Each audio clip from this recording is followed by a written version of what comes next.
Assalamualaikum warahmatullahi wabarakatuh. Apa kabar semuanya? Alhamdulillah ya, semoga kalian semua diberi kesehatan oleh Allah Subhanahu wa taala dan terus bersemangat dalam menjalankan aktivitas sehari-hari, termasuk dalam pembelajaran pada hari ini. Nah, berhubung kita masih dalam masa pandemi, maka kita hanya bisa sekolah dalam jaringan saja. Maka dari itu di sini Ibu hanya akan memaparkan beberapa materi melalui tayangan video. Nah, siapkan mata, telinga, dan hati kalian untuk menyimak apa yang akan Ibu sampaikan. Oke, sekarang kita akan belajar mengenai semangat beribadah dengan meyakini hari akhir. Selanjutnya yaitu memahami makna beriman kepada hari akhir. Hari akhir menurut bahasa artinya yaitu hari penghabisan. Ini dijelaskan dalam Quran surat Al-Baqarah ayat 177 dan juga surat Al-Fatihah ayat keempat.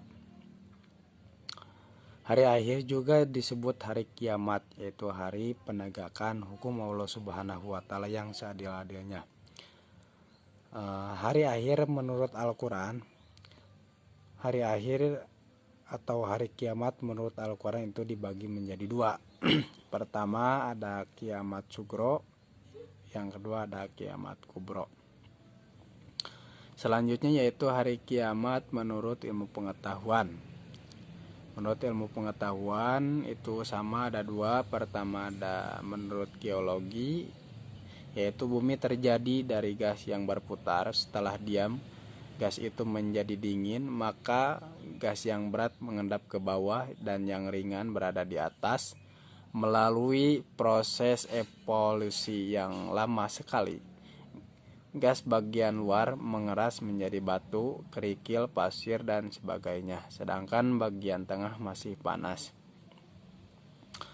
Zat panas bercampur lava, lahar, batu, dan pasir panas bumi beredar karena adanya daya tarik matahari terhadap bumi berkurang.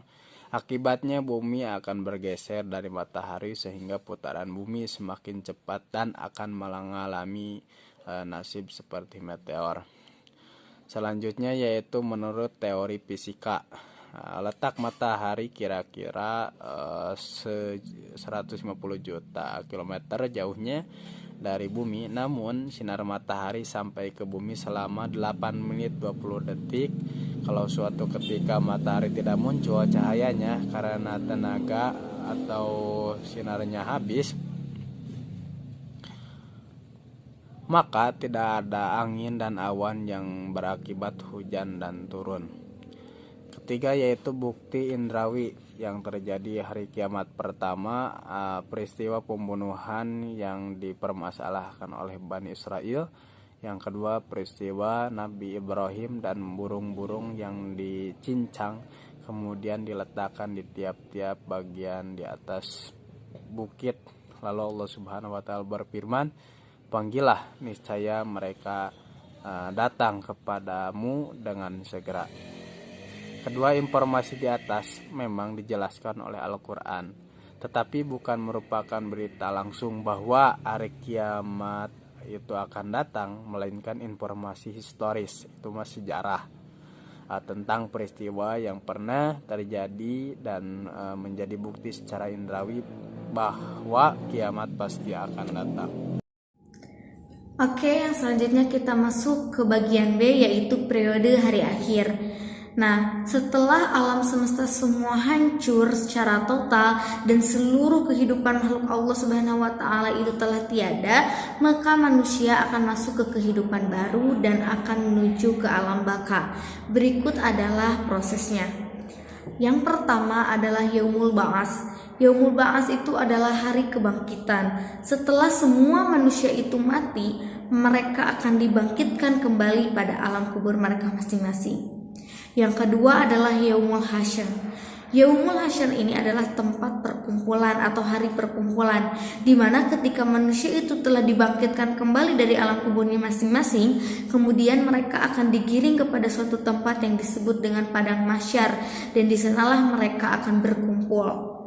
Yang ketiga adalah buku catatan. Setiap manusia yang berkumpul di padang mahsyar itu, mereka semua memiliki buku amal catatan masing-masing yang telah dicatat oleh Raqib dan Atid. Buku amal tersebut berisi tentang semua perbuatan dan perkataan manusia selama hidup di dunia. Yang keempat adalah Yaumul Hisab dan Yaumul Mizan, yaitu hari di mana Allah akan memperlihatkan seluruh amal perbuatan manusia di akhirat. Dia akan menghitung dosa besar sampai dosa kecil secara seksama dan teliti. Nah, selama amal perbuatan kita sedang dihitung, anggota tubuh kita juga akan ikut menjadi saksi. Yang kelima adalah As-Sirat. As-Sirat adalah jembatan yang terbentang di atas neraka menuju surga. Mudah dan sulitnya melewati jembatan ini tergantung pada amal perbuatan masing-masing. Yang keenam adalah Yaumul Jaza. Yaumul Jaza itu adalah hari pembalasan, di mana manusia yang lebih berat amal baiknya maka dia akan diberikan surga, dan begitu pun sebaliknya dia akan dibalas oleh neraka. Nah, yang selanjutnya adalah yang ketujuh. Orang yang berbuat baik atau yang beramal baik, dia akan diberi surga, seperti tadi pada Yaumul Jaza. Dan yang kedelapan, orang dengan memiliki perbuatan jahat, maka dia akan diberi neraka. Selanjutnya yaitu C. Hakikat beriman kepada hari akhir. Iman kepada hari akhir merupakan rukun iman yang kelima yang harus diyakini oleh setiap umat Islam. Segala perbuatan yang dilakukan oleh setiap manusia, baik maupun buruk, akan dipertanggungjawabkan di akhirat kelak. Oleh sebab itu, keimanan kepada hari akhir hendaknya dijadikan landasan utama untuk menyadarkan diri agar selalu taat kepada ajaran Allah Subhanahu wa Ta'ala. Banyak ayat dan hadis yang memerintahkan kita agar meyakini datangnya hari akhir. Di antaranya adalah firman Allah pada Quran Surat Al-Baqarah ayat 4 yang artinya, dan mereka yang beriman kepada Al-Quran yang diturunkan kepada Muhammad dan kitab-kitab yang telah diturunkan sebelum engkau, dan mereka yakin akan adanya akhirat. Kemudian, dalam percakapan Rasulullah dengan malaikat Jibril yang panjang tentang iman, Islam, dan ihsan, beliau bersabda ketika ditanya tentang iman. Beliau menjawab, "Kamu beriman kepada Allah dan malaikat-malaikatnya, kitab-kitabnya, para rasulnya, hari akhir, dan takdir baik dan buruk." Hadis riwayat Muslim. Dalam ayat di atas ditegaskan bahwa meyakini adanya hari akhir merupakan salah satu ciri orang yang beriman. Sedangkan dalam penggalan hadis di atas, Rasulullah Shallallahu Alaihi Wasallam menyebut hari akhir sebagai salah satu perkara yang wajib diyakini, yang kemudian disebut rukun iman. Iman kepada hari akhir berarti percaya dengan keyakinan bahwa kehidupan yang kekal hanyalah di akhirat. Hikmah beriman kepada hari akhir. Semua ciptaan Allah Subhanahu wa Ta'ala yang lahir di dunia ini mempunyai hikmah, karena Allah Subhanahu wa Ta'ala tidak menjadikan sesuatu secara sia-sia belaka tanpa tujuan hikmah di dalamnya.